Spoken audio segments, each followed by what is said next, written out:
아, 치아라마. 짜다라. What you think that we think is cool.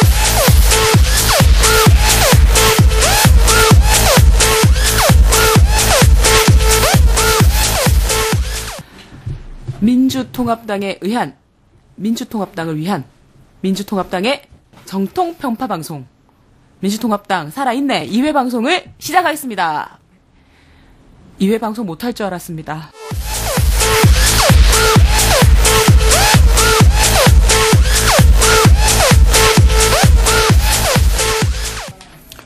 예, 김영춘입니다. 저는 지난 4월 총선 이후에 기벌 부산 연지동에서 주변 다른 아파트로 이사를 하고 부산에 뿌리 내리기 위한 노력을 더 열심히 하고 있습니다. 그런데 대선 경선이 시작이 되어서 경선 후보를 도와주느라고 서울 왔다 갔다 할 일이 많이 생겼습니다. 그래도 부산에 5일, 서울에 이틀 자는 걸 원칙으로 해서 열심히 서울, 부산 왔다 갔다 오르락 내리락 하고 있습니다. 그러는 짬짬이 부산 진구에서 족구에 가입해서 족구도 열심히 하고 성당도 열심히 다니고 또 지역의 이런저런 민원을 직접 들으러 다니고 또 지역구뿐만 아니라 부산 전체를 발로 또 몸으로 가슴으로 익히고 호흡하는 그런 노력을 열심히 하고 있습니다. 이번 대선 경선에서 어떤 후보가 뽑히든지 간에 저는 우리 민주당 후보가 대통령 후보가 되어서 새누리당 정권을 끝내고 정권 교체를 이룩하는 그런 멋진 역사의 주인공이 되기를 정말 학수고대하고 있습니다. 우리 민주당 지금보다는 더 거듭나고 쇄신된 모습으로 국민에게 다가가고 사랑받을 수 있는 정당으로 같이 만들어 가겠습니다. 이 방송을 들으시는 분들께서도 그런 민주당의 노력 성원해 주시고 또 필요하면 채찍질도 해 주시고 또 함께 좋은 정당 만들어 나가는 그런 역사에 동참해 주시면 정말 고맙겠습니다. 이번 대선 반드시 정권을 바꾸어서 대한민국이 정신적으로나 경제적으로 모두가 행복한 사회, 진정한 선진국가가 되고 또 통일복지국가가 되는 그 역사를 새롭게 시작하는 첫걸음 되었으면 좋겠습니다. 감사합니다.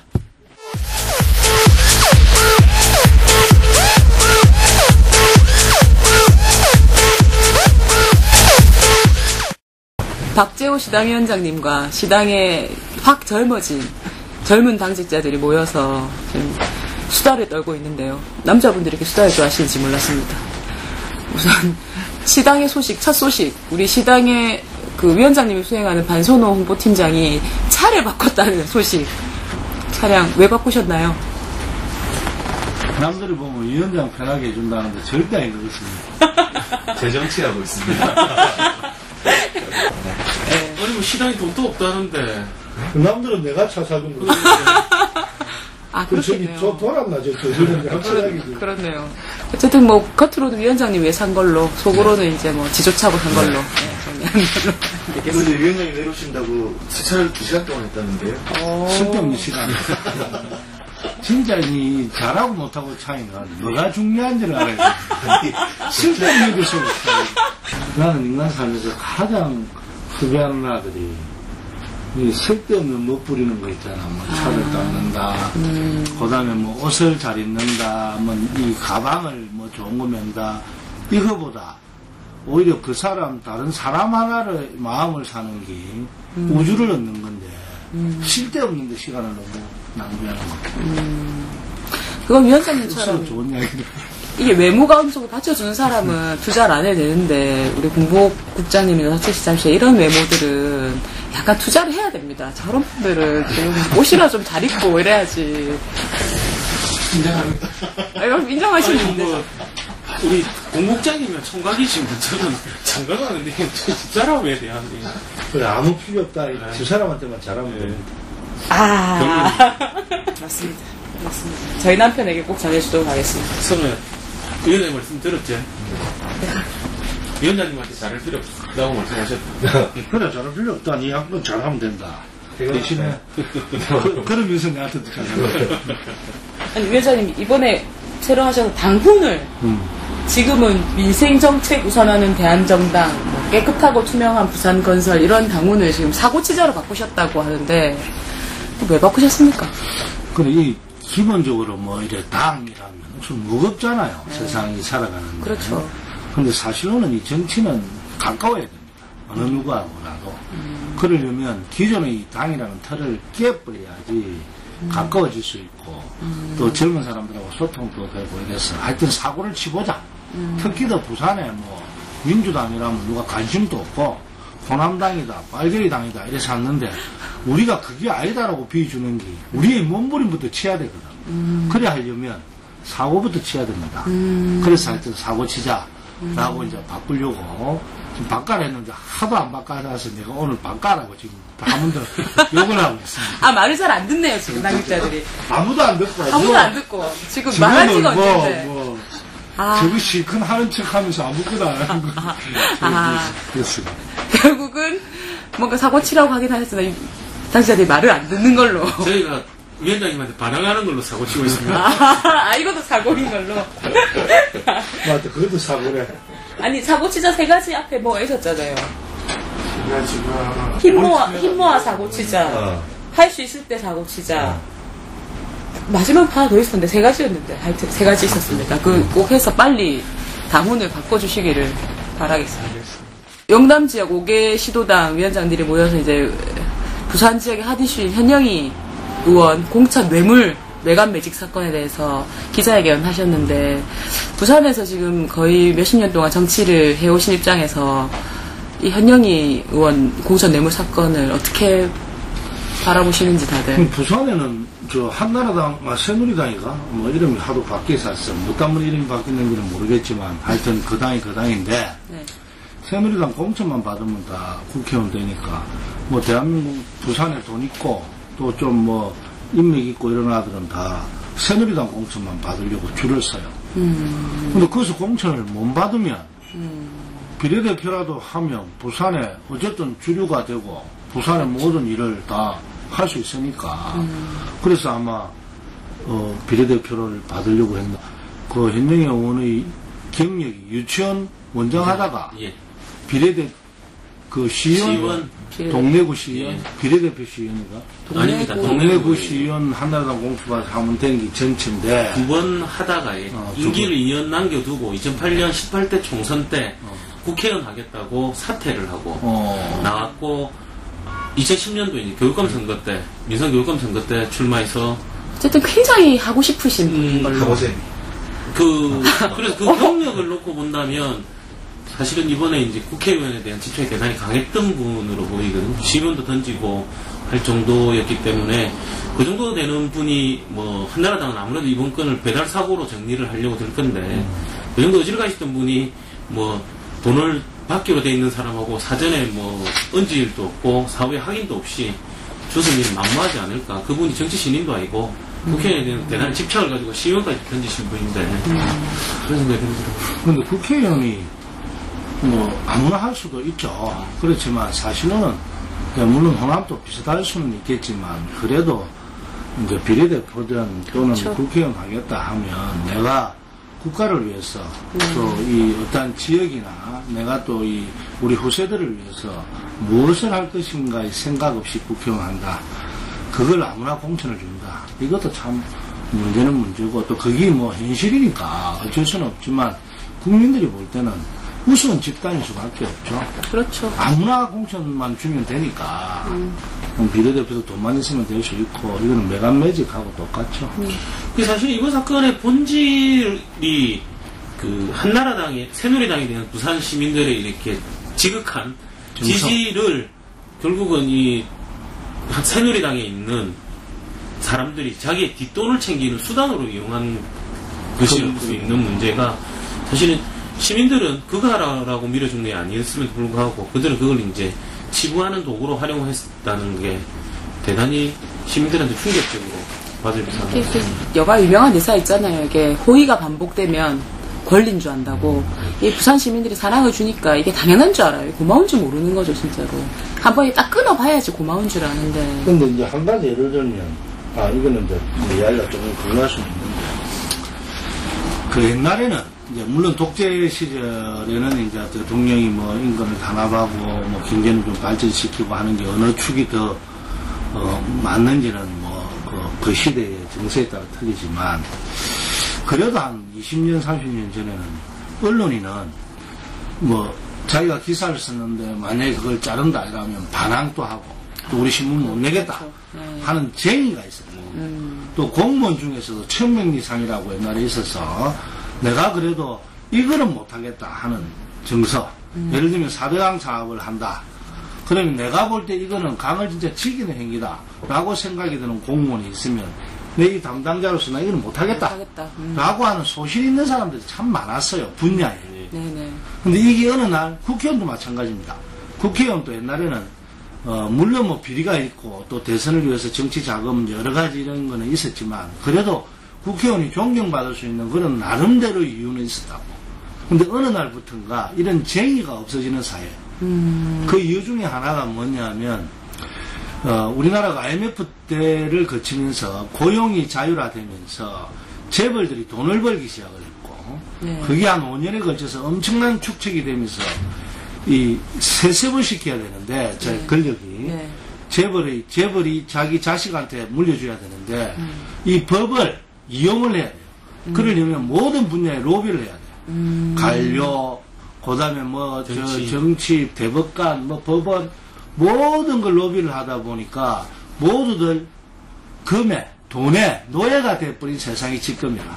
그래서 서민들은 사실로 어느 누구 기댈 데가 없는 이런 모양인데 하물며 권력의 힘은 국민에게부터 나와서 사실로는 관료들보다 더 중요한 게 국회의원이라고. 선출직이 그래서 중요한 일이고 선출직은 부패를 하더라도 관료보다 덜 부패하는 이유 중에 하나가 서민들의 마음은 알아요. 자기가 출마를 하면 물론 부산 호남은 공천만 받으면 되지만 그래도 지가 선출을 타기 위해서 뛰다니보면 서민이 얼마나 억울하고 어렵고 하는 걸 표를 얻기 위해서 노력을 해보니까 그 권력이 더 중요한데 5년 단임이 되다 보니까 이 관료들이 선출직의 권력보다 저가 더 잘났고 더 잘되고 저가 더 똑똑한 줄 알고 착각에 빠져서 재벌들이나 이런 데 로비를 받아먹고 끝나는 이런 세상이 되어버렸고 그러다 보니까 우리나라 전반적으로 사법부고 어디고 다 불신이 병폐해질 수밖에 없는 세상. 그래서 서민을 위해서 법을 만드는 사람은 하나도 없어지고 권력마저도 특히도 국회의원들마저도 있고 가진 놈의 유착이 돼서 그 사람들이 법을 만들고 관료들마저도 전부 다 그 법을 만들다 보니까 우리나라에 서민들이 어디 가서 할 소리 날 데도 없고 서민을 위한 법도 없는 이런 세상이 지금 만들어져서 어찌 보면 금욕주의 그게 뭐라 금권주의 돈이면 다 해결되는 뭐 사법부고 입법부고 어디고 전부 다 이런 불신의 세상이 지금 와버렸고 정의가 없는 세상이 되어버렸다. 그래서 이걸 바꾸지 않으면 부산뿐만 아니고 전국적으로도 허세도 그렇고 다 억울한 세상. 후배들한테도 창피하고 100년 후에 사관들이 너희는 맨날 2년만 가지고 사면 세대. 우리가 조선시대에 당쟁 때문에 싸움에서 나라를 이래 뭐 개국 세국을 했다 이래 이야기하듯이 100년 후에 우리나라가 어느 정도 크다가 너가 인념 때문에 싸움했다. 그래서 나라가 이꼬라지다 했는데 그래서 제가 386 의원들 만나면 너가 한 건 뭐 있노? 너가 노무현 때문에 서울서 수도권 출마하고 우연히 국회의원 됐다. 돼갖고 너가 한 게 뭐 있노?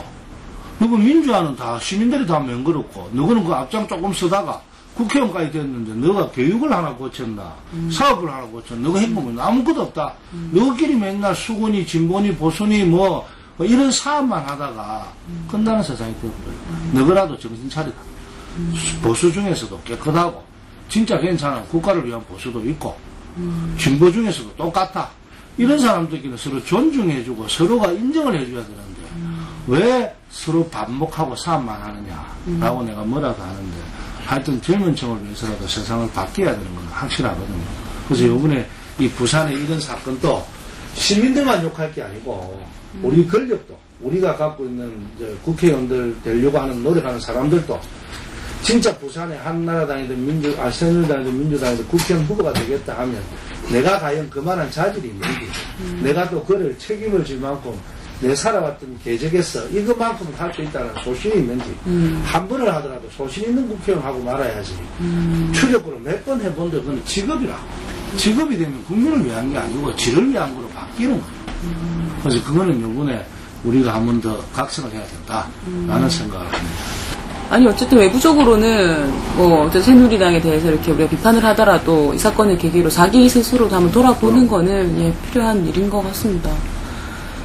근데 이게 이제 투자의 과정 자체가 좀 가관인 것 같습니다. 실제로 결국은 국민을 속인 거고 그렇죠. 국민의 눈을 갖다가 회피하면서 메가매직을 한 건데 가장 중요한 건 국민에게 사과해야 되는 것이 무슨 생각하거든요. 그렇죠. 그래서 뼈를 까면서 말씀들이 받침돼야 되는데 저가 왕이죠. 그게 아니라 이게 보면 공천권자나 아니면 당의 대권 가도에 영향을 미칠 것 같으면 이걸 제명시켜버리고 그렇죠. 이것이 문제돼야 될 것은 아니라고 보거든요. 그렇죠.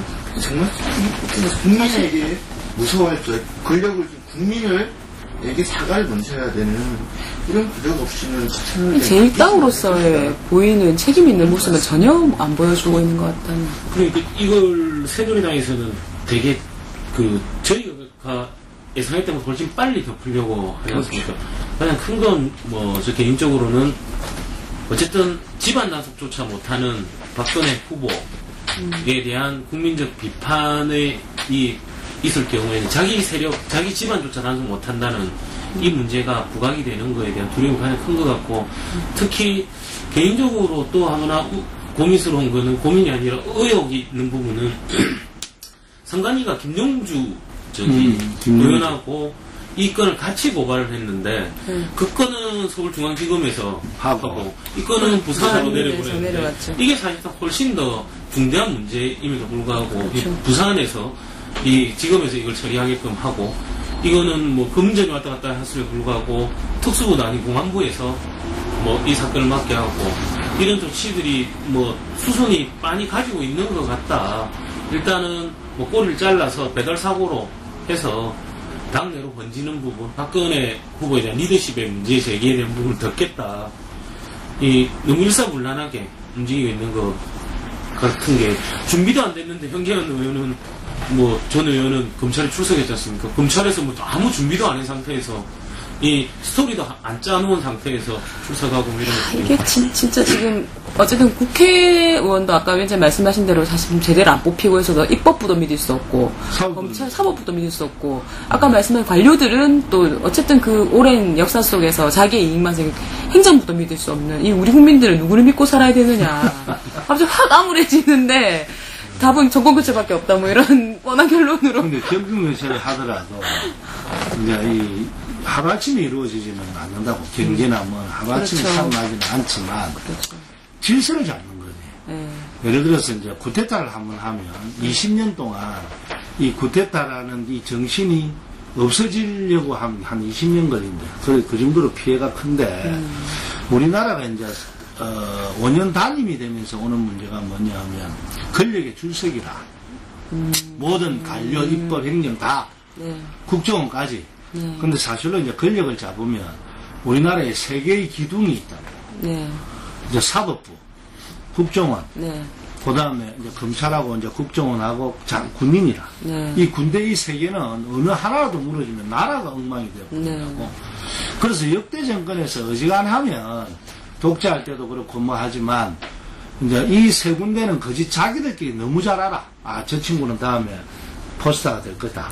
왜냐하면 자기들끼리 이제 검증이 되는, 왜냐하면 동고동락을 하니까. 검사도 마찬가지야, 검찰도. 그렇죠. 그러고 이제 뭐 예를 들면 저 국정원도 비슷하고, 물론 그런 분야가 좀 틀리지만, 그런데 어느 날 택도 아닌 놈이 성성장구를 해, 정권만 바뀌면. 그러기는 열심히 일할 놈이 무슨 필요가 있어. 나도 줄 선다. 그래서 5년, 3년째 되면 이제 줄 서기 시작하는 거야. 다음에 누가 되노? 그 박근혜 쪽에 줄 서고 쫙 서는 거라. 근데 그 줄 서는 놈이 옳은 놈이 하나도 없어. 근데 그 줄 선 놈이 다음에 장관 되고 저거 수장이 되고 하니까 줄을 선단 말이야. 줄만 서는 거지. 그래서 이 세 가지의 기둥은 다른데 뭐 공사 이런 데 보내는 거야. 적당히 또 어찌 보면 좀 공신이 좀 소신로 보낼 수도 있지만 이 분야는 정확하게 뿌리를 내려주는 사람이 돼야지 되는데 권력을 잡으면 거기에 자기를 도와줬느냐 안 도와줬느냐로 따져버리기 때문에 문제가 완건하게 될 거예요. 그래서 검찰은 특히 더 권력지향적이 너무 심해져 버리고 또 검찰은 5년 단임제 되면서 자기들이 왕이 되어버렸어. 우리 권력을 빼앗을 권력은 아무것도 없다. 한 10년 한다 하면 이 아들 꼼짝 못해. 그렇죠. 근데 이게 5년 단위면 너무 간단해. 그래서 3년 동안은 처음에 들어올 때는 저가 막 먹이를 갖고 와. 이래 모십시오. 나가 한 3년 지나면 이제 이 정권에 이제 쫙 자료 준비했다가 거기는 국회의원이고 누구고 세상에는 비리 없는 사람이 어디 있게 틀면 문제 안 나는 놈 아무도 없잖아. 그렇죠. 그게 적어도 문제인데 저거 건 하나도 안 해.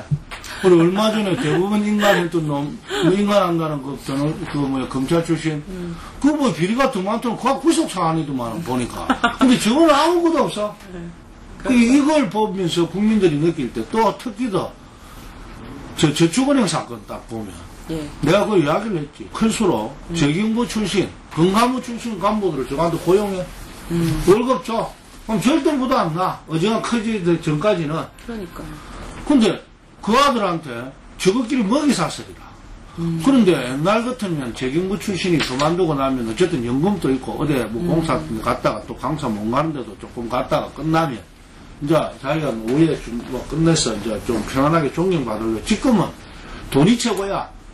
돈 많이 주는 데는 무조건 가. 그래서 이런 문화 자체가 지금 검찰이든 어디든 전부 다 썩을 대로 썩어 있어서 아까 이야기했던 현영희 의원도 지금 서울서 수사를 중수부에서 해야 될 문제를 그렇죠. 잘라내려는 거라. 빨리 끝내고 뭐 정리를 해야 되니까. 그럼 박근혜 출석이라고 누구든지 그래 볼 수밖에 없지. 저거에 어떤 의도인지 뭐 공개적인 의도는 이야기 안 해서 모르겠지만 그러고 뭐 노무현 대통령 뭐 또 누구야 박주희 할 때는 막 흘리다가 이거는 아무것도 이야기 안 해준대. 저가 거기 이거는 너무 편파적인 수사 내용이 눈에 뻔히 비는 거죠. 그래서 이게 현실이라고.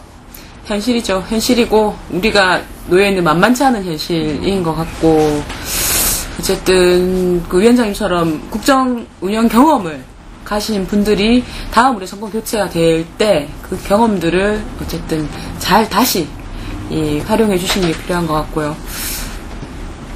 뭐 이상으로 우리 박지원 시당위원장님과 말 안 듣는 젊은 당직자들의 막간 정치수다 여기까지 마치겠습니다.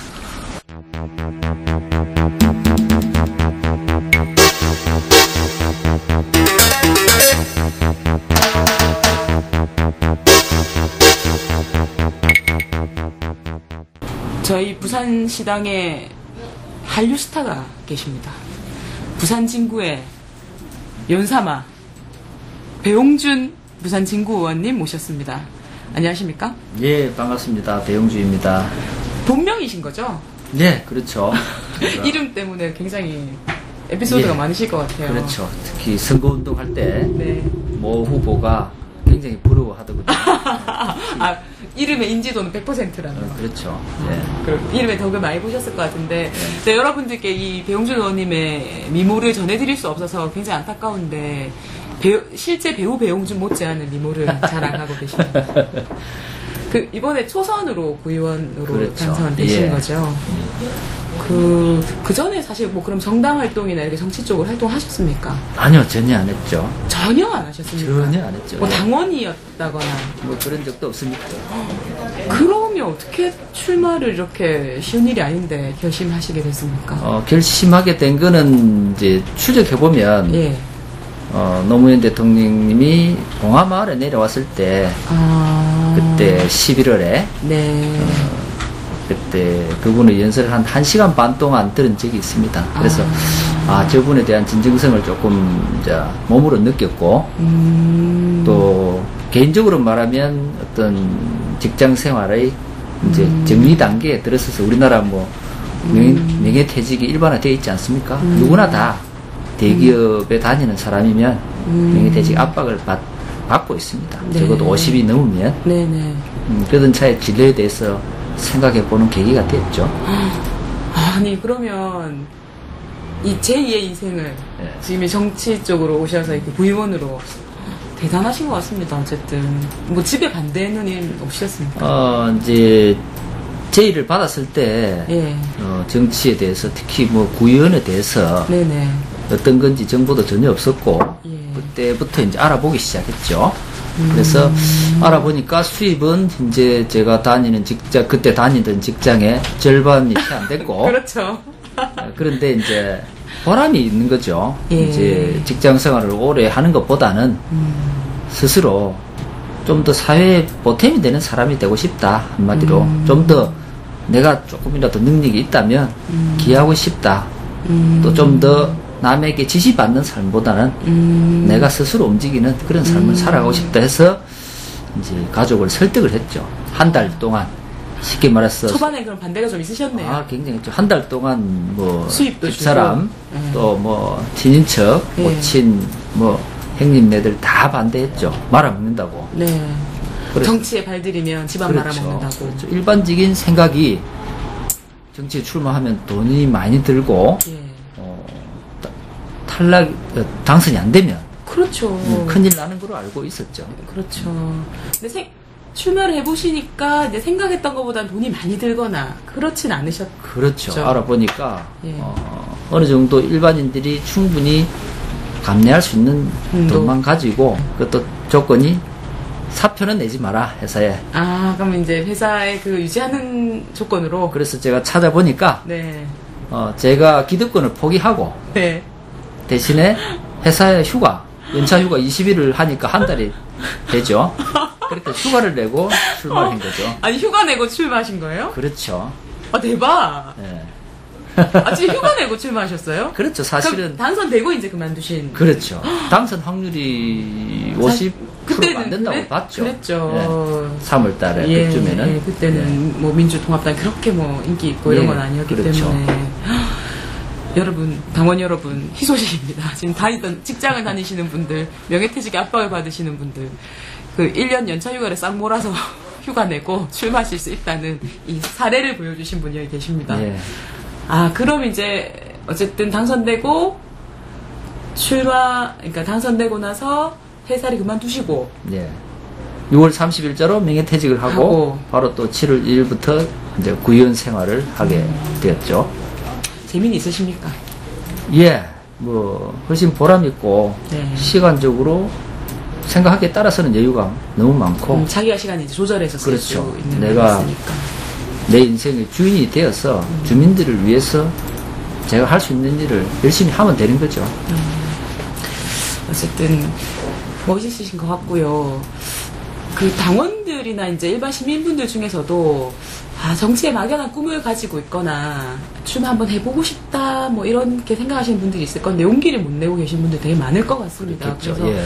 먼저 해보신 입장에서 용기를 주는 한마디를 해주신다면. 뭐 흔히 말하는 대로 어떤 목표가 정해지면 네. 거기에 대해서 알아보고 이제 도전하면 되는 것인데 정치라는 것도 저도 막연히 어려운 거로 알았지만은 적어도 구의원이라면 네. 그 지역을 위해서 자기가 소신을 갖고 네네. 한 달여의 선거운동 기간을 통해서 네. 주민들에게 진짜 눈을 맞추고 네. 적극적으로 자신을 알리고 자기 의욕 제대로 저는 늘 하던 말이 제대로 일하겠습니다. 그리고 구의원 11명 중에 민주당 야당이 한 명도 없습니다. 한 명밖에 없었죠. 비례대표. 그렇죠. 이래서는 안 됩니다. 견제를 하겠습니다. 견제 세력을 키워주십시오.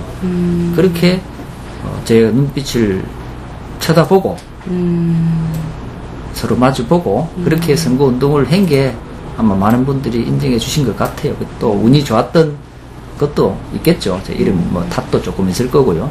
그렇지만은 누구든지 네. 우리 민주당의 이름으로 진정성을 보이면 어느 누구도 가능하다고 생각되고 특히 이제 명태를 앞둔 많은 우리 그렇죠. 50대의 인생들이 많이 있습니다. 그분들도 앞으로는 뭐 구의원이든 또 다른 정치 인생이든 또 다른 직업이든 간에 도전하고 실천하면 또 될 수 있다고 봅니다. 명예퇴직을 앞둔 많은 이제 50, 60대, 뭐 40, 50대 중년 남성들이 굉장히 인생의 위기를 느낄 것 같은데 예. 그동안 쌓아왔던 자기 인맥이나 아니면 사회적 노하우를 마지막으로 이렇게 사회를 위해서 봉사하겠다 이렇게 해서 그렇죠. 진로를 고민해 보시는 좋은 사례 모범 모델을 만들어 주신 것 같습니다. 뭐 우연의 일치로 좀 뭐 몇 개가 맞아 떨어진 게 있지만은 네네. 어쨌든 간에 좀 정치에 대해서 좀 일반인들이 갖고 있는 네. 돈이 많이 들 것이다, 어려울 것이다 하는 것은 실제로 접해보면 그렇지 않은 경우도 있고 앞으로 돈이 안 드는 정치를 해야 우리 주민들도 혜택을 보고 우리나라가 결국에는 발전할 수 있는 길이라고 생각합니다. 현재처럼 암묵적으로 돈이 들거나 네. 조직 기반을 가지거나 네네. 그렇게 해서는 올바른 그분이 당선되었을 때 전체 주민들을 위해서 일할 수 있을까 하는 생각이 들죠. 네. 그것보다는 네. 정말 소신을 갖고 어떤 조직이나 이런 것 돈보다는 네. 열정과 소신을 갖고 일할 수 있는 사람을 키워준다면 우리 주민들에게도 혜택이 더 많이 가는 거겠죠. 네, 지금까지 20일 휴가 내고 우연 출마하셔서 당당히 당선돼서 열심히 의정활동하고 계시는 부산 진구의 연사마 배용준 의원님이었습니다. 예, 감사합니다. 좋은 하루 되십시오. 5, 4, 3, 2, 1. 민주통합당의 전통평파 방송 민주통합당 살아있네의 2회 방송을 이로써 모두 마치겠습니다. 다음 방송에는 우리 새누리당의 박근혜 후보가 이제 후보로 결정되었기 때문에 박근혜 후보의 머리끝부터 발끝까지 과거부터 현재까지 샅샅이 파헤쳐서 철저하게 검증하는 박근혜 검증 특별판이 준비되어 있습니다. 다음 방송 많이 기대해 주시고요. 3편에서 뵙겠습니다. Goodbye.